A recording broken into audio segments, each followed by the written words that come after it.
Chicken, మటన్‌లో ఏది తింటే ఆరోగ్యానికి మంచిదో తెలుసా? శరీరానికి అవసరమైన ముఖ్యమైన పోషకాలలో ప్రోటీన్ ఒకటి. మాంసాహారం విషయానికొస్తే మటన్, చికెన్ రెండింటిలోనూ ప్రోటీన్ ఉంటుంది. మటన్‌లో కొవ్వు శాతం ఎక్కువగా ఉంటుంది. దీనిని తీసుకోవడం వల్ల శరీరంలో ఎక్కువ క్యాలరీలు పేరుకుపోతాయి.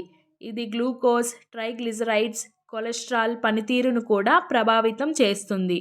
మటన్‌లో ఎక్కువ కొవ్వు ఉంటుంది కాబట్టి 100 గ్రాముల మటన్‌లో సుమారు 230-300 క్యాలరీలు ఉంటాయి. చికెన్ విషయానికొస్తే చికెన్ బ్రెస్ట్ కేవలం 165 క్యాలరీలు మాత్రమే కలిగి ఉంటుంది. చికెన్‌లో వింగ్స్, తొడల భాగాలలో క్యాలరీల కంటెంట్ కొద్దిగా ఎక్కువగా ఉంటుంది. మటన్‌తో పోలిస్తే ఇందులో క్యాలరీలు తక్కువగా ఉంటాయి. చికెన్ ఒక లీన్ ప్రోటీన్ మూలం. ఇందులో కొవ్వు, సంతృప్త కొవ్వు కూడా తక్కువగా ఉంటుంది. ఇది డైట్ చేసే వారికి చాలా ప్రయోజనకరంగా ఉంటుంది.